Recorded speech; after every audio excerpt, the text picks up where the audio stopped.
You're watching the pulse here on Joy News. My name is Elton Brobe, and we will now zoom straight into the election headquarters because we've got less than a year and like 3 weeks to go for the national elections in December 2024, and already the political atmosphere is heating up. Now, the NDC flag bearer John Mahama has been on the roads in the few weeks, speaking to identifiable groups and the general public about his vision for Ghana if elected president at next year's general elections. He is dubbed the tour, the Building Ghana tour, through which he's announced a number of policies he plans to implement once he is back at the Jubilee House.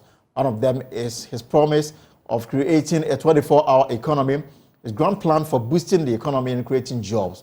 So how much of it do you understand, and how can you participate if it becomes a reality in January 2025? In the studio to help us digest the matters that the former president and the NDC flag bearer is putting forth is the communication officer of the NDC, Sami Jemfi, and he joins me here in the studio. Sami, good afternoon and welcome. Good afternoon, brother. It's been a while we met. Yeah, long time, but good to see you. All right, so before we zoom into what Mr. Mahama is doing and why he wants us to give another opportunity to govern, some few minutes ago I was talking about the latest on this LGBTI and the fact that the sponsors say that they are ready to finally consider the clauses and with the expectation that will be passed before the end of the year. Brief comments on that before we move to the other issues. Well, we are excited about the progress the bill is making in the House, as Parliament, our Parliament. And we're excited because this whole process has been led and championed by our hard-working, gallant 137 members of Parliament, led by Honorable Dr. Atuforsen. We commend them. We're happy that after pussyfooting, playing, hide and seek, the ruling New Patriotic Party has eventually decided to support the bill. The Right Honourable Alban Bagbin, the Speaker of Parliament, has been very emphatic and categorical about the fact that the bill will pass. But like every law, it has to go through the lawmaking process, fine-tuned. Amendments where necessary will have to be made so that the law can serve its intended purpose. And so we are happy about the progress, and we cannot wait for the law to be passed. And the NDC as a party fully supports it? Of course. Our members of Parliament are there on the ticket of the National Democratic Congress. And so when you see them advocating for any cause openly and boldly, like they have done, as a collective, then you should know that they are doing that under the leadership, vision, and direction of the mother party, the National Democratic Congress. 24-hour economy, and some say that it's just a political slogan. You are here to tell us the modalities, how you're going to implement it, what goes into what will go into it, and how feasible it is. Tell us more about it. Well, first of all, we must understand how necessary this policy of a 24-hour economy announced by John Mahama is, because Elton, undoubtedly, unemployment is the biggest problem we are confronted with as a people. There are many young people who are searching for jobs, but are not getting jobs. The national security classified it as the #1 threat to the our national stability of the security. country. That is how serious high unemployment is. Unfortunately, we have a government that has proven to be totally clueless and hopeless as far as job creation is concerned. And that is why all the promises they made whilst in opposition about creating jobs have become pipe dreams. The last budget says that over 1 million has been created, both in the private and the public sector. Those are audio jobs. Those are jobs that are a figment of the imagination of the Kufuor Bawumia MPP government. Because we know the reality. The reality is that they have not created 1 million jobs. If they have created 1 million jobs, we will be seeing a drop in the unemployment rate. But what do we see? We are seeing an astronomical jump in the unemployment rate. When President Mahama was leaving office in 2016, the Ghana Statistical Service conducted the Ghana Living Survey 7. Okay, if you check that document, the unemployment rate for 2016-2017 was 8.4%. As we speak, if you check the latest figures from the Ghana Statistical Service, the unemployment rate has risen to 14%, about 14%. So where are the jobs they promised to create, or they claim they have created? You understand? Dr. Bawumia once stood on the platform and said, under President Akufo-Addo, the economy will grow and grow and grow. And there will be jobs and jobs and jobs. This is the economy of Nana Addo Dankwa Akufo-Addo. Today, where are the jobs? So it's a big problem. And for those of us in the opposition, it's a major headache. And that is why the visionary nation builder has thought through the problem together with our experts and has come up with what organized labor describes as the game changer, which is this 24-hour economy. And what is this policy about? You see, it's all about productivity. Ghanaians wake up too late, they start work too late, and they sleep too early. Not by our doing, but because of the kind of economy we are operating. We go to work economy. 8, by 5 p.m. we are done, and we go to bed. Meanwhile, the power generation companies generate power even in the night. But there are no companies or commercial entities to consume this power. How can we be productive? There is no country that has developed by running an 8-hour employment shift like we have done here. But isn't it the case that government has provided the environment? But those who take when I'm done, you will know that the right incentives and the right conducive environment is missing. And that is why we have not had a thriving, multi-shift 24-hour economy, the kind that the visionary nation builder is talking about. So we go to work at 8 a.m., we close at 5 p.m., despite having the capacity to run multiple shifts and to work even in the night and ensure that we are productive. And so what this 24-hour economy is about creating that enabling environment for private businesses especially, and some critical government agencies that I will talk about, to be able to operate 3 shifts of 8 hours each, 24/7. And here we are talking about entities like manufacturing companies.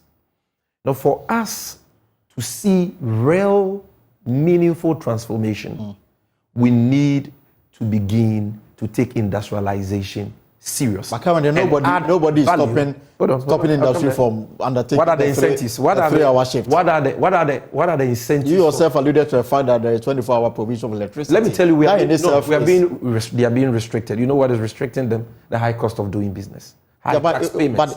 But clearly. So you let me finish. You've asked me, what is this 24-hour? I'm just giving you the background. Now let's go into the soup. And so under the 24-hour economy, businesses are going to be given, number one, cheaper power as an incentive to operate in the night. Cheaper power. How are we going to do this? We are going to introduce what is called time of use tariff. President Mahama has spoken about it. It exists in many advanced jurisdictions. And time of use tariff simply means an electricity price you pay based on the day of the week you are consuming that power and the time you are consuming that power. So what we've realized is that our power generating companies produce power even when we are asleep in the night. And there aren't much companies and commercial businesses consuming this power. And that is what leads to this whole conversation about excess power and all that. So as a country, we are not achieving efficiency in that power generation sector. We are also not achieving productivity on the part of our businesses who are engaged in production and so on. And so, can we introduce modern smart meters for manufacturing companies, especially agro-processing companies, who will be adding value to our agricultural produce? But how different is it from the current provision where tariff for industry is a bit lower than as we speak, we don't have a time of use tariff system in Ghana. So this is novel, this is new. In Ghana, this will only exist in the night. Yes, when you use power off peak hours, for example, between the hours of 10 p.m. to 6 a.m., because we will be giving you this modern, smart meters, which will be calibrated to read, at a lesser cost per kilowatt of hour you consume, you are going to be paying less. So in terms of power, which is a very essential ingredient for production or for the operation of industries, manufacturing companies, and all that, they are going to have that incentive to want to operate in the night because it's going to be cheaper. Then there is the issue of tax incentives. The tax burden on our businesses are too much. So they go to the ports or go to any grocery shop and buy any item. Look at the real cost of the product and look at the number of taxes on the item, from the COVID levy to GET Fund, NHI, VAT, all that. And this is suffocating private businesses. They cannot operate 24/7 at that high cost. And so what President Mahama is saying is that any company that will sign onto the 24-hour economy system will benefit from these tax incentives. They are going to pay less taxes. Here, we are talking about hospitality businesses like hotels and restaurants. We are talking about manufacturing companies. We are talking about our ports. We are talking about even state agencies like the passport service and so on, with high customer, traffic, but they have to close by 5. Let me give you a typical example. Until President Mahama introduced or built the MPS terminal at Tema Port, that port was closing at 5. Ghana Port and Harbour Authority has been in existence for a long time, a very, very long time. Today, if you go to Takoradi, they close at 5 p.m. If you even go to Tema, they close at 5. And people who have cargoes and containers who want to clear these things have to always go back when it is 5 and come the next day and so on. And because these containers are cleared, these cargoes are cleared between 8 and 5 p.m., that is why you see that traffic on the Tema Motorway every day. So, let me explain something to you. I just want to let me land on this point. Let me land on this point about the ports. And so President Mahama, when he decided to expand the Tema port to create jobs, built this ultra-modern MPS port we have today, which has made Tema port one of the biggest in West Africa today. And today, if you go to Tema, MPS operates 24/7. That is a typical example of the 24-hour economy we are talking about. Okay, so if MPS is operating 24/7 now, why can't we get Ghana Ports and Harbour Authority both at Takoradi and at Tema to operate 24/7? Employ more people, ensure they are productive, get more revenue for the states. Let's talk about the tax exemption that you spoke about. So companies that will sign up to this will enjoy some tax waivers. I like it when you say company that will sign onto this because it's important. It's not compulsory, as some have suggested. I'm only asking it is going to be voluntary. Okay. So if your business is such that you have the capacity to operate 24/7, but because of issues of cost, you are not able to do so, you sign on to that, and you'll be able to benefit from the incentive packages under the program, like tax incentives, like the cheaper power I spoke of, like security patrols, so that you are able to work within a safe and secured environment. The same tax incentive matter that your MPs in Parliament are saying that it is inimical to the economy of this country. They are not saying that tax exemption. It is basically the same thing. You are giving companies tax waivers. Let me explain that to you. To operate under this 24-hour economy. Government is also giving people tax waivers so that they can invest and employ more. Yet your people in Parliament say that giving tax cuts, we should do away with tax exemptions. Giving tax and you seeking to introduce the same. Giving tax cuts to strategic companies, manufacturing companies, agro-processing companies, to be able to operate 3 shifts, to be able to work in the night at relatively lesser cost, is not the same as this practice, this destructive practice we've been engaging as a country, where we give huge tax exemptions to multinational companies. Why should we give Akufo-Addo's brother-in-law, Nyantechi, tax exemptions, worth millions of Ghana cedis to build a hotel? Tell me, a hotel at Airport City called Puma Hotel. Because the law says how many people will employ? Because there's a law that regulates this. That is why we are calling for a paradigm shift in how we give these tax exemptions. But that is not to say that tax incentives are not important and that we don't believe in tax incentives. Let me give you a practical example. And you have been in this media enterprise for a very long time. You remember that when we were in office, President Mahama gave stimulus packages to the pharmaceutical industry. You recall? The Tobinkos, the Danny Farmers, the NS Chemist, they were giving in the region of $25 million to boost their local production of pharmaceuticals. That revolutionized that then nascent local pharmaceutical. The same thing has been given to FPAC. We created a lot of jobs. And now they are being called out as benefiting from an illegal enterprise. Well, I'm not aware of that. I don't know the details. I don't know why they are being called out. But I'm saying that if we want to create jobs, then the private sector must be the engine of that process. And for the private sector to be able to play that role, expand and create jobs, that enabling environment will have to be created by government. And that involves thinking outside the box, coming up with innovative ways of making their operation less costly, competitive, efficient, and so on. We cannot, as a nation, continue to do the same things and expect the same results. And that is why this 24-hour economy is a novelty that even organized labor has embraced and has described as a game changer. We are not talking about the Anajo night markets that Ken Oforiatta, spoke about during the presentation of the 2024 budget. The 24-hour economy is far bigger. How many people? How many are you estimating to employ? So far we are not putting any figures on that. By the time the manifesto is launched, the flag bearer himself will be the one to announce that and provide those targets. However, what is clear is that this is going to be a voluntary policy. Businesses that are desirous of taking advantage of the incentives under the policy can sign on to the policy. Government will then look at their peculiar needs and provide them with what they need to be able to operate within a safe and secured environment. Some will even require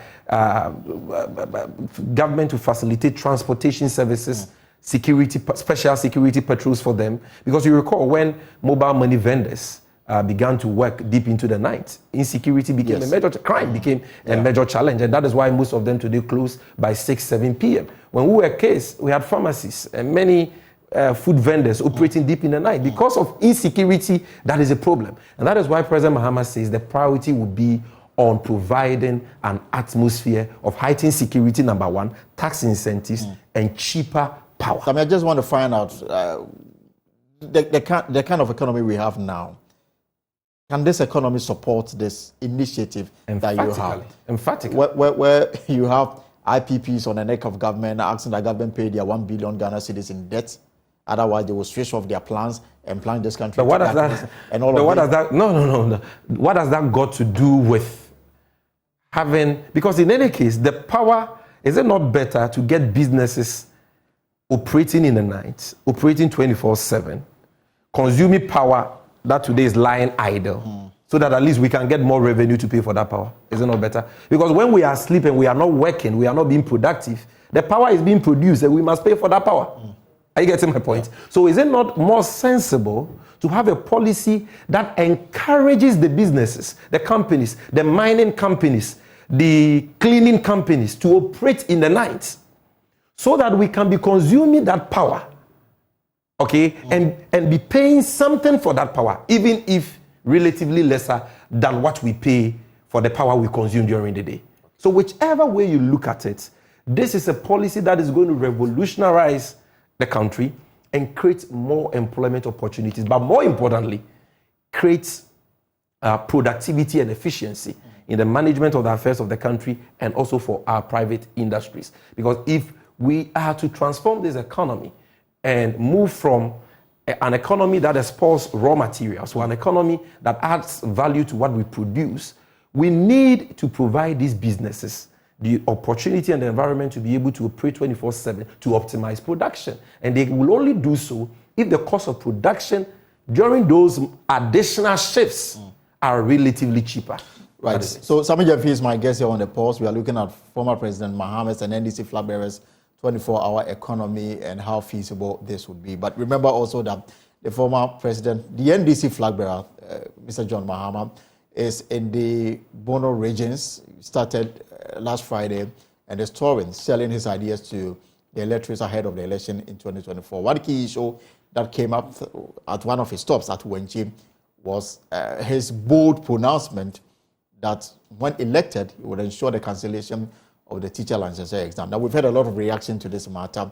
Some joined us back to 2016, 2017, when the NDC was still in power, and the idea came up that the Ghana Education Service was in a process of introducing it and was going to start between the 2016 and 2017 academic year. So why the U10? Somebody tell us why a cancellation is key. When license, you are a lawyer, you are practicing with a license. Why shouldn't teachers have the same? You see, why shouldn't they be recognized by that feat? One of the greatest injustices that has ever been meted out to a group of people in this country is this obnoxious, needless, and useless licensure examination that has been introduced by the failed Akufo-Addo Bawumia NPP government. It's the most unjust thing I have seen being perpetrated against any group of students or any group of people in this country. Look, understand this. Licensing is not the same as licensure examination.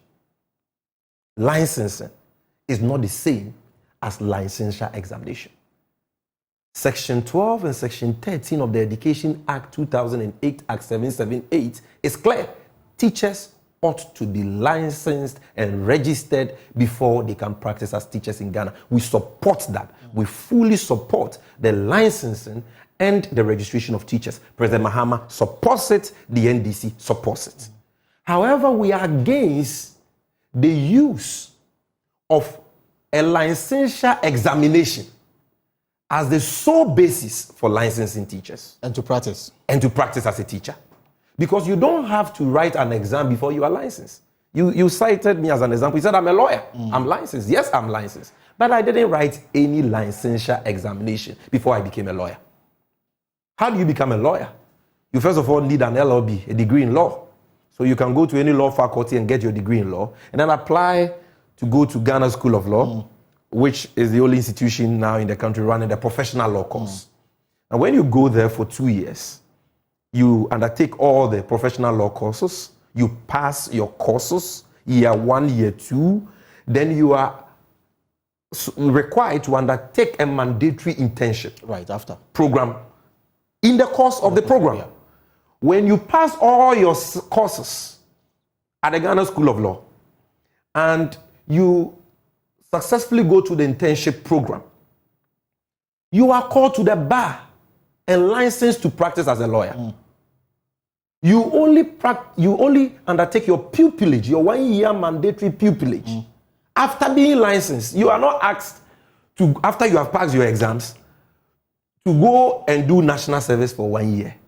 And after national service, go and write an exam called licensure examination. So that you might have passed at the Ghana School of Law with your certification and everything, but you'll be sitting home, unable to practice law because you failed a licensure exam. That is what is being done to teachers. Currently, teacher trainees are undertaking a 4-year degree program in all the colleges of education. 4 years degree program, very intensive. During these 4 years, they study almost 50 to 60 courses. 50 every semester. Because every year has 2 semesters. Yes. So 8 semesters in all. Every semester, 6 courses here, 7 courses, 4 courses, 5 courses, and all that. And as part of the curriculum for every semester, they do what is called STS, supporting teaching in school. So you are not only going to sit in the classroom and be taught, but once in a while, there is an allotted time on your timetable for you to go to the field and actually engage in practical teaching. Exactly. Under mentors. You do that throughout the 4 years. When you get to level 400 semester 1, you now have to engage in a full semester field work. They call it internship or mentorship, where you are assigned to a mentor who then guides you on the practical act of teaching. You are required to prepare lesson notes and other reports. Supervisors come to the field to assess you. When you are done and you go to school with your reports, you are assessed again. And then second semester, you undertake other courses, you write your exam and you pass 4 years. After you have passed and graduated as a qualified professional teacher, you are issued with your bachelor's of education. That is your degree. Then the government says you are not done. President Akufo-Addo Bawumia, you are still not done after 4 years of pursuing over 40 to 50 to 60 courses, passing all your examination. going through rigorous, intensive, field, practical internship. They say that is not enough. Go and undertake 1 year national service. Despite the fact that throughout your 4-year program of study in school, you were serving the nation by providing supporting teaching assistance. Still go and pursue another national service, which is alien to our system as a country, because for all these years since this government assumed office, teachers were not undertaking national service. Their 1-year mentorship then was considered as their national service. Right. But now the government is going to undertake compulsory national service. And while at that, register and write a mandatory licensure exam. An exam that has no active guide. But they were examined on the listen. They were examined on the very subjects that they had been taught. And yet a lot of them failed. Doesn't that call to question the quality of people?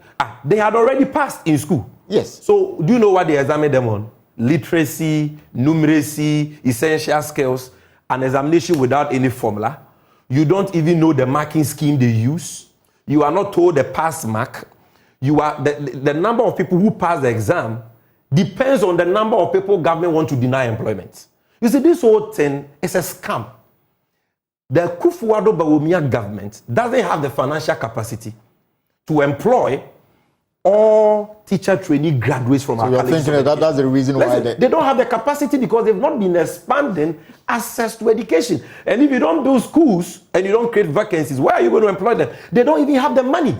So you know what they want to do, what they are doing? They've devised a plan. We will smartly suppress the number of teachers we have to employ every year. So go and do national service. That gives us time. Whilst they are doing the national service, they won't pay them the salary John Mahama, Atamos, Okofor, or Jerry John Rollins would have paid them. You'll be paid 700 Ghana cedis. A trained teacher, 700 Ghana cedis or 600 Ghana cedis thereabout is what they will pay you. Definitely less than 1,000 Ghana cedis is what they will pay you. And then after that, go and write the exam. You write the exam. At first, the pass mark, they said, was 50. They can whimsically and capriciously wake up one day and say that a lot of people are passing. If we pass all of them, we can't employ all of them. So then they bring the pass mark to 70. They fail a lot of people so that you go and sit home doing nothing almost when you have gone to school for 4 years. Why don't you make it better instead of outright cancellation? Listen, like you rightly pointed out, we started this whole idea of licensing teachers because we believe that it is important for us to license teachers to check out, fraud. Okay, to weed out fraudsters from the system, quack teachers and all that. Aside that, it's important for us to renew the license for quality assurance. And so we piloted a licensing regime at Shai Osudoku in 2016. You know this. Right. My phone is off. I would have read a story to you where we even announced in 2016 that we're going to embark on the full rollout of the licensing of teachers for 2016 and 2017. What were we going to do? We're going to look at assessing teachers. Your punctuality, your regularity, your lesson notes, what you teach, the pass rate of your students or pupils, what courses, professional courses you undertake within a certain period to upgrade yourself, what programs you undertake to upgrade yourself. So we're going to look at your output because you cannot just somebody goes to school for 4 years and then you set a 2-hour examination for the person to write. No guide, no examiner's, marking scheme. You whimsically and capriciously set and determine at any given time what the pass mark is. The person doesn't meet your pass mark, which only you know. Nobody knows. It's still a mystery. And then you come and say, I am not fit to be a teacher. If that standard was used, will Akufo-Addo be a lawyer? So President Akufo-Addo, let me tell you something. So what exactly are you going to do different? President Akufo-Addo. So in wrapping up Number one, President Akufo-Addo has never sat in a classroom to study law. You know that. He has never written a law examination in this. There's no denying fact that the president. Yes, he's a lawyer. Yeah, there's no denying. A very good lawyer. He has many constitutional cases to his name. You know how he became a lawyer? Through an apprenticeship system, where you are assigned to a mentor to train you. That was the system then. You can't fault him for that. Come on, so he is now a celebrated lawyer by going through apprenticeship. And yet people have gone to school for 4 years. Studied 50 to 60 courses, passed their exams, undertake rigorous, intensive, practical field work. They can do. Let me tell you, I've used ourselves as lawyers as an example. Let's talk about the doctors. They are engaged in the enterprise of saving lives and protecting all of us. Do they write licensure exams? Doctors. They go to school. They do the classwork. When it's time for them to do clinicals, they go and do clinicals. When you have passed, you have passed. You see, so listen, we are saying that let us license our teachers. But we will go back to what we started, Ashai Osudoku, through that pilot. And we are going to license the teachers. You pass out, there will not be any compulsory national service for you because you have already done your service through the many years that you were teaching in public schools. That is your national service. Right. We will not require you to do another national service. There are many lawyers who are working at the AG's department today, they didn't do national service. You understand? Aside that, you are not going to be required to write any examination. You get your certification, and then we begin your license, and then we assess you based on your outputs, based on your professional development, based on your punctuality, your regularity, what you teach, your lesson notes, the pass rate of your children, and all that. If you are engaged in a crime as a teacher, we withdraw or revoke your license because there will clearly be a code of conduct. There will be standards that you need to conform to within a specified period of time. Let us focus on the actual deliverables. In any case, my brother, if government does not believe in this 4-year degree certification program for teacher trainees, what is the solution? Is the solution a licensure examination where somebody can just go and do chew and pour and come and pass an aptitude test on numeracy and literacy and so on? Would that necessarily make the person a good teacher? No. The answer, therefore, would be, like President Mahama has said, if you think that the academic course, the teaching, the learning, the examination is not up to standard, improve it in line with best practices. Once you improve that, you can have confidence in the system and say that, look, once you pass this examination, I know you'll be a good teacher. You can't go to Ghana School of Law and pass Makola Part 1 and 2 and be a bad lawyer. Yes. All right. Because we are sure that inherent in that academic program are quality assurance mechanism that will ensure that you must study to pass the law. Right. And once you go through it, it means that at least you have the basic knowledge and understanding of the law to be able to practice law. It is the same for my younger brother is a medical doctor. He graduated from the UDS Medical School a few years ago. You understand?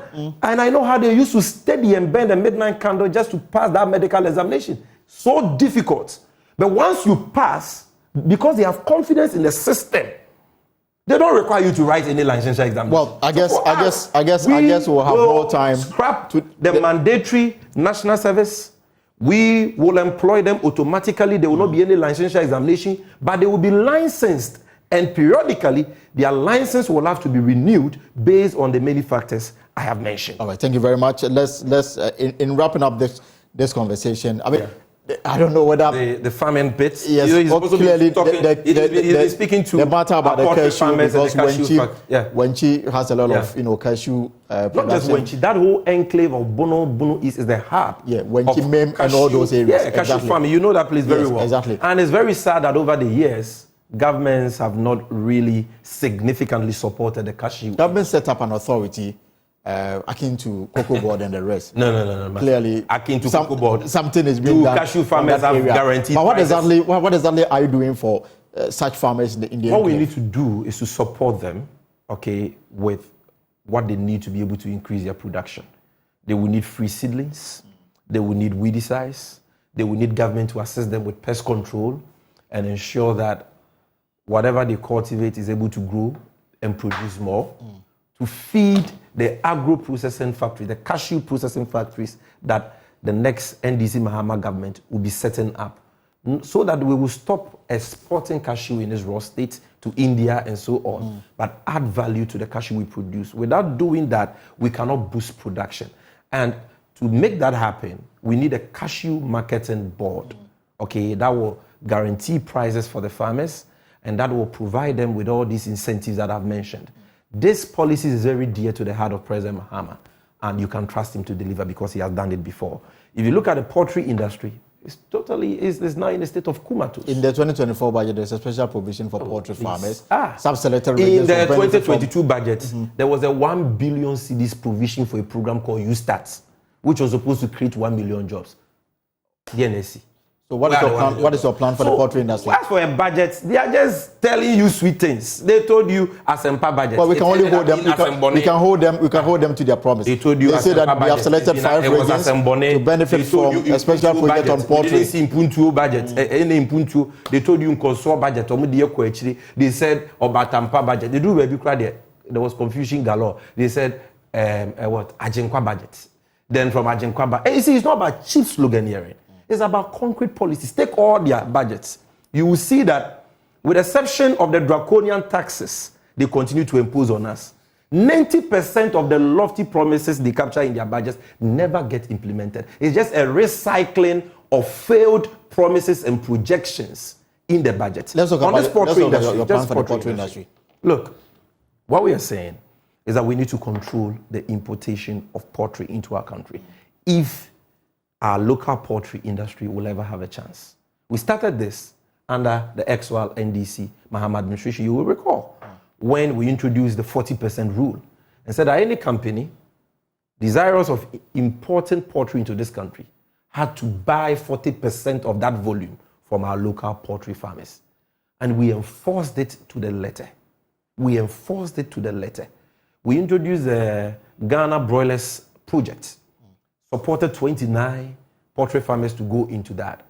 And they had an agreement with Daco Farms, producing broilers, and feeding that to Daco Farms who were processing it. At some point, we had to even withdraw the license of KFC and compel them to buy from Daco Farms. When they complained about quality, we asked them to give them money to upgrade their machinery so that Daco Farms could give them the kind of... But Sammy, you are aware that FDA has been very insistent on leading supermarkets sourcing their poultry food from locally produced ones. And there's been times the 40% rule is a thing of the past. That they've been to these supermarkets to see some of these. The 40% rule is no longer in force. Why? Because there are many NPP financiers. The woman that Kennedy Japan claims gave Akufo-Addo money in 2016, Labianca. All these people, they are engaged in poultry, importation. So because of that, what is this government doing? They've completely scrapped the 40% rule. Now you can continue to import from outside. Our local poultry farmers are not able to remain competitive because there is no stimulus for them, no deliberate government policy for them. So they are just dying. You insist on the 40%. And that is one area that we can use to create a lot of jobs and even earn, because the amount of poultry we consume as a country, it is completely unacceptable that we should be importing all this poultry when we have the capacity to produce them locally.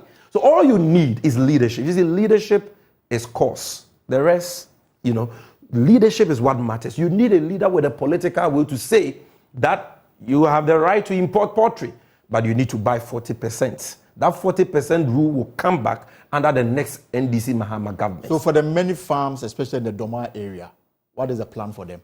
That's what I've spoken about. Apart from the 40%. Because they can only get 40% when they produce. Of course, yeah, but exactly. You see, under the Ghana Broiler Project, government provided subsidized maize to farmers because that is what they use as feed for their poultry. And at the time, the price was around 52, 53 Ghana cedis thereabout. Government subsidized that by almost half and gave it to them at 28 Ghana cedis. These and many more are the things the next NDC Mahama government will do to reduce the cost of operation of these poultry farmers, make them efficient, make them productive, make them competitive so that they can produce more. And when they produce, there must be deliberate government policy to encourage the buying of such produce. And that lies in the 40% rule. We have done it before, but for the bird flu we suffered in 2016 thereabout, we would have been at a very good place relative to poultry farming. But when we get the opportunity, inshallah, by the grace of God, come 2025, 7th January, you can be rest assured that we will revolutionize the poultry industry, the cashew industry. Agro-processing will take on a new shape because you will see government intervention supporting private companies and industries and creating the needed conducive environment for them to operate competitively. Final question will be running mates. So many talks about it. I don't know how. I don't know the kind of pressure the former president is under. The question of running mates. Even chiefs are asking that somebody be selected from a certain region. The question of running mates is a sole prerogative of one man. His name is His Excellency. But the party will always have an. He will consult the leadership of the party as he has always done. So I suggest we hold our horses and wait for him to do that. But I can tell you that no matter who he chooses, the NDC will be marketing its superior policies to the good people of this country. And I have no doubt that come 7th December 2024, the vast majority of the Ghanaian electorate will look at the honesty of President Mahama. They will look at his vision for Ghana. They will look at his empathy for Ghana. More importantly, they will look at his experience. The fact that he's tried and tested. The fact that you can take him at his word. The fact that he takes responsibility for problems and fixes them. The fact that he's a revolutionary nation builder when it comes to developmental projects, and give us another mandate to come and restore this country back on the path of true development and progress, to come and stop the decline, to come and stop the wanton corruption, the wanton nepotism and the abuse of the public purse. That is the governance His Excellency John Mahama and the NDC are offering. All right. And I am confident that the vast majority of Ghanaians will buy into that, as the EIU and Fish Solutions have already. I'm sure we'll have more time to digest into the NDC's program for election 2024. But that's Sami Jemfi, the communication officer with the NDC, taking us through the 24-hour economy, the plans for the poultry industry, the teacher licensure exam, the NDC's position on these matters going into the 2024 election.